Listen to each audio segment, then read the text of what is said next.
Yo, what's up YouTube? This is Loch Ness the Monster coming at y'all with another vlog again. This is an update, y'all. I know it's been a lot over a month since I've given you guys a lock journey update, but I wanted to let some progress be done. I had to let some new growth come in, and I had to be patient on my retwist. But with all that being said, y'all, I'm back with another video just to show you my progress, which as you can see so far is going really well. I think this is my, let me see. Okay, so I'm pretty much at my 7th month mark, y'all. I'm like a week away from 7 months. I had a retwist done like 2 days ago.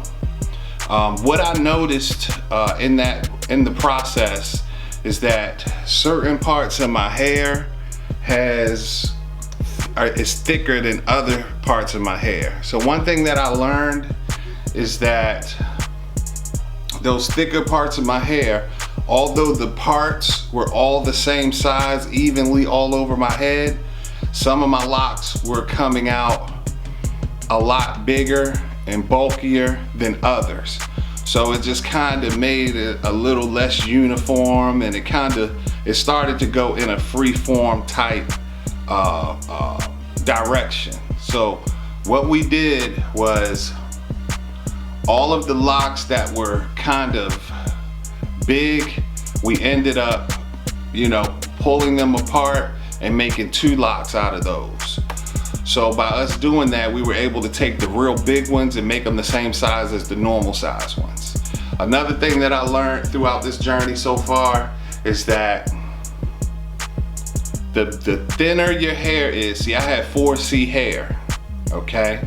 With having 4C hair, your lock can be a little smaller, it'll uniform, it'll lock faster, it'll stay more, it won't unravel as much, you won't have to get it retwist as much if you do it in since you have a tighter curl pattern, you want to make a smaller lock. And the thinner your hair is, or should I say the less coarse your hair is, will require that you make your locks a little thicker for them to hold and stay in place. So one thing I noticed that having thick locks and coarse hair, I kind of lost control over them. You know what I mean? They started to do their own thing, and each lock had a mind of its own. But I want them to be uniform.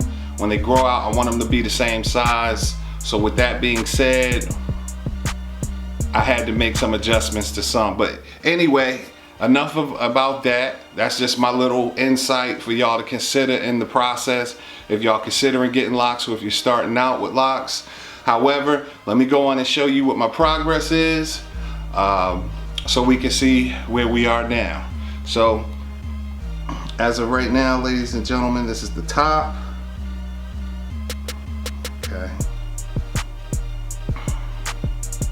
I'm gonna peep to make sure I'm not going off camera. All right, this is the sides. We're getting a lot of growth and length on the sides, as well as in the back, y'all. A lot of growth and length in the back. The cool thing is I can shake my hair and it moves now, so I'm enjoying that part of the process. It makes it much easier to do in the morning, because I've been having to pull them out, fluff them up, and do all that stuff. But now I could just give it a little shake and they come on out. So shout out to my loctician. She's doing an excellent job with my maintenance. And another thing I realized, y'all, my scalp was drying out a lot too fast.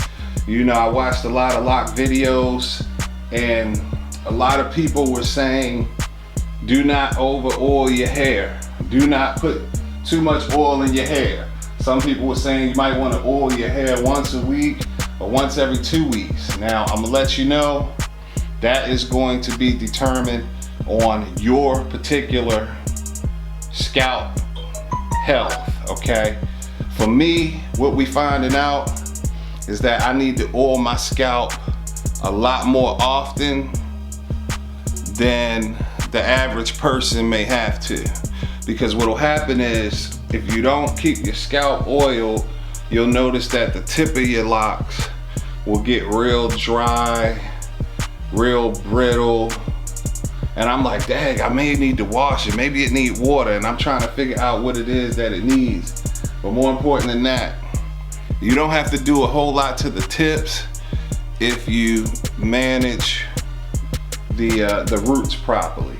So be very conscious of your roots. Me personally, I'm gonna have to oil my roots maybe once every, I'm gonna have to oil my roots like twice a week, y'all. Like every 3 to 4 days, I'm gonna have to oil it. And I got different oils. I'll do on my next vlog, I'll show you some of the oils that I use. But I oil it in the retwist. I don't just use the locking gel. I also oil in between. Every time it's parted, I apply oil to the part before that row is done, okay? So with all that being said, ladies and gentlemen, this is your boy Loch Ness the Monster. Thanks again for joining the channel. Continue to like, share, subscribe to the channel, and let's watch these locks just do amazing things, y'all. Let's just enjoy this journey and let's see how far it'll take us. I'll see you guys on the next vlog.